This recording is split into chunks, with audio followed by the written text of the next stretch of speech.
तत्वार्थ सूत्र में। तत्वार्थ सूत्र उमा स्वामी जी का लिखा हुआ तत्वार्थ सूत्र शास्त्र है। अरे तुम लोग पढ़ते हो तो वो शास्त्र तत्वार्थ सूत्र का पाठ करते हो? कितनी महिलाएं करती बताओ? अच्छा, तत्वार्थ सूत्र का पाठ प्रथम अध्याय पढ़ते हैं माता कोई जी। नहीं, तुम करती हो? प्रथम अध्याय पढ़ते हैं माता प्रथम जी। अध्याय ये बस, आगे नहीं। तो देखो ये जो तत्वार्थ सूत्र है तुम पूरा पढ़ती हो? एक दिन में एक तत्वार्थ सूत्र जो शास्त्र है ये हमें मोक्ष शास्त्र इसका नाम है। मोक्ष तक ले जाने की सीढ़ी है। पूरा रास्ता इसमें बताया गया है कि हम कैसे समझेंगे, कैसे चलेंगे, कैसे करेंगे जो हम मोक्ष तक पहुँच जाएंगे। तो तत्वार्थ सूत्र तो हमारे जैन धर्म का विशेष ग्रंथ है।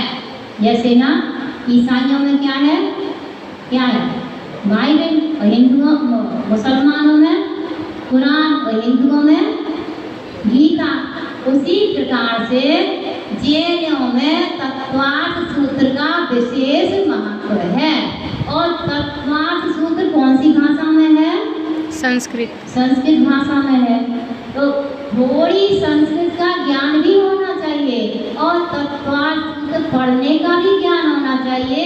पढ़ने के साथ साथ में उसके अर्थ का भी ज्ञान होना चाहिए। हाँ, बड़ा दुख होता है प्रवचन करते हैं हम लोग, लेकिन तुम लोगों की स्थिति परिस्थिति को देख करके जब देखते हैं कि छोटी छोटी बातें भी नहीं मालूम है तो बड़ा कष्ट होता है कि देखो एक बेचारे प्राणी अभी भी इतनी उम्र में भी अज्ञान दशा में चल रहे हैं। आगे इनका सुधार कैसे होगा? भैया जरूर अब ज्ञान की आराधना में आप लोगों को लगना है यदि अपना आगे उत्थान चाहते हो तो तत्वार्थ सूत्र में बहुत अच्छी बातें बताई हैं कि क्या करने से कौन से कर्मों का बंध होता है। आपको नरक गति में जाना है तो क्या करना होगा? तिर्यंत गति में जाना है तो क्या करना होगा? देव गति में जाना है तो क्या करना होगा? और मनुष्य गति में जाना है तो क्या करना होगा? तो आर्य धर्म के बारे में उन्होंने कुटिलता के बारे में बताया है। माया तैर्यक योनस्य सूत्र है। क्या है सूत्र? माया तैर्यक योनस्य, माने मायाचारी करने से तिर्यंत आयु का बंध होता है। क्या होता है? तिर्यंत आयु का बंध होता है। और वैगारम परिग्रतम नारकस्या दिशा, बहुत आरंभ बहुत परिग्रह रखने से महत्व रखने से नरक आयु का आश्रय होता है। अल्पारंभ परिग्रतम मानुषस्य, अल्प आरंभ और अल्प परिग्रह रखने से मनुष्य आयु का आश्रय होता है। और शराब संयम आदि से देव आयु का आश्रय होता। संयम देखो एक विशेष बात है कि यदि आपको मनुष्य जान में पैदा होना है, आप अच्छा ये बताओ आप कौन सी भविष्य में कहाँ पैदा होना चाहते हो? तिर्यंत में पैदा होना चाहते हो? नहीं, नरक में, मनुष्य में, देव में और मनुष्य, दो जगह है। मनुष्य से सबसे अच्छा कौन है? मनुष्य। देव। मनुष्य भाई ये तुम्हारे प्रधान जी तो कह रहे हैं मनुष्य और तुम लोग कह रहे देव हो। मनुष्य है मनुष्य। तो अपनी अपनी सोच है। मनुष्य पर्याय अच्छी इसलिए है कि यहाँ से आत्मा को परमात्मा बनाया जा सकता है। भगवान बनने का पुरुषार्थ किया जा सकता है, इसलिए तो मनुष्य आयु अच्छी है। वरना तो मनुष्य में दुख कम नहीं है, बहुत दुख है मनुष्य आयु में भी। लेकिन और देव आयु क्यों अच्छी है कि देवों में शारीरिक कोई दुख नहीं। बहुत भोग की सामग्री है, बहुत एक एक देव के कम से कम 32 देवियाँ होती हैं और ज़्यादा 32,000 भी देवियाँ होती हैं और भी ज़्यादा देवियाँ होती हैं। तो इतनी देवियों का जिसे सुख भोगने को मिलता है और वहाँ पर क्या है, जो मन में इच्छा करो सामने उपलब्ध हो जाए। इतनी महान सुख हो जहाँ पर तो वह देव गति है, लेकिन वहाँ से मोक्ष का रास्ता नहीं है। तो नरक त्रयंश तो आप जाना नहीं चाहते हैं? हमने आपको चारों गति में जाने के कारण बता दिए, चारों आयु के कारण बता दिए हैं। अब इनमें से एक तत्वार सूत्र के 6वें अध्याय में यही बताया गया है कि इस कर्म के आश्रय का क्या कारण है।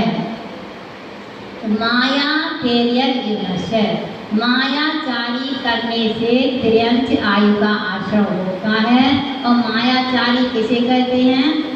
छल कपट धोखा धड़ी, इसे तो कहते हैं ना मायाचारी। और कसायों में कौन सी कसाय है ये? तीसरी, क्रोध मान माया और लोभ। तो पहले दिन क्रोध को समझा, उसने क्षमा का विघात कर रहा था, वो तो उसे समझा। दूसरे दिन मान को समझा क्योंकि माधव का विघात कर रहा था। और तीसरे दिन मायाचारी को समझना है क्योंकि वो हमारे आर्य गुण का विघात कर रही है। इसलिए मायाचारी को जब तक नहीं समझेंगे तब तक आर्य धर्म प्रगट वो छूटेगी नहीं। माने मायाचारी को नहीं समझेंगे, उसके दोषों को नहीं समझेंगे तो उसे हम छोड़ने का पुरुषार्थ नहीं करेंगे और उसे नहीं छोड़ेंगे तो आर्य धर्म प्रगट नहीं होगा। इसलिए जो छल कपट आदि है, मायाचारी है, उससे त्र्यंच आयु का आश्रय होता है। माने उसे नरक में त्र्यंच में जाना ही पड़ेगा। ये हो सकता है कि जीव एक बार कर्म बांध ले, तीव्र कसाय में एक बार कर्म बांध ले और उसके बाद पश्चाताप कर ले, प्रायश्चित कर ले, तो उस आयु को धीना भी कर सकता है।